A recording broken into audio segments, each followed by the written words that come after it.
Most people spend a good portion of their formative years trying to find out what they want to do after high school. I learned recently that there is an airline shortage, and I decided to research it. And after researching, I would like to share what I have learned.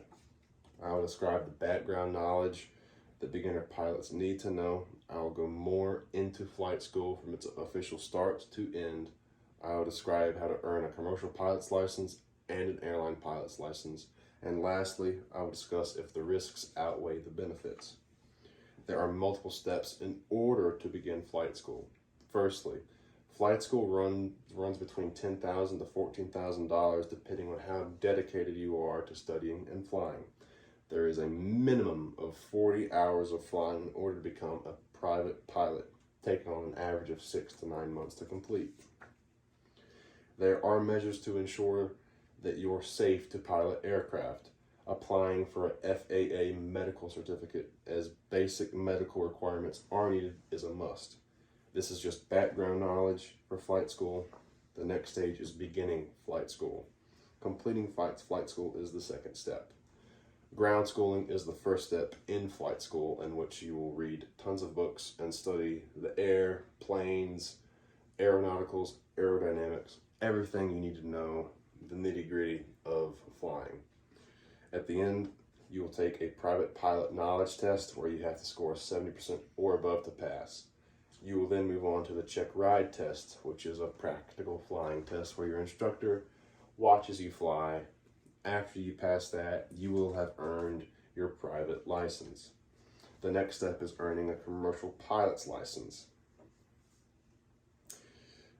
Earning an instrument rating is beneficial at this stage, as it proves you can fly to point A to point B without having to look out of a window. No matter how hazardous the conditions are, you can still get to your destination. Take the aeronautical knowledge test and practical flying tests along with 1,500 hours of flying time. Then you'll earn your commercial pilot's license.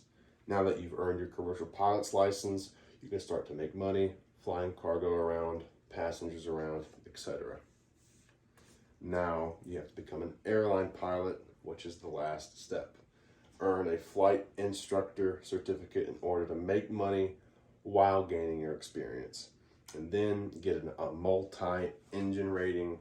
As being an airline pilot, you'll be flying much larger aircraft than you normally would.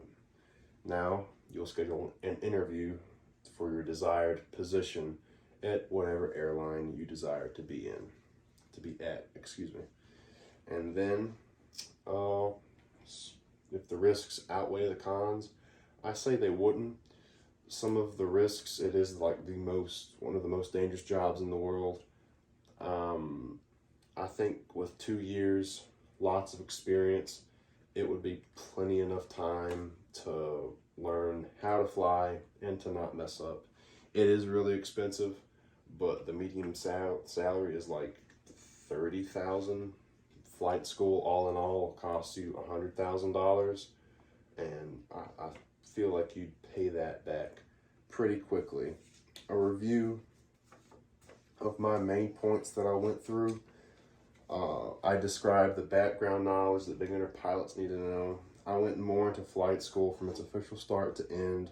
I described how to earn a commercial pilot's license, how to earn an airline pilot's license, and then I discussed if the risks outweighed the benefits. In conclusion, I think after high school, this could be a real career path away from where I am right now. And yeah, thank you all for listening.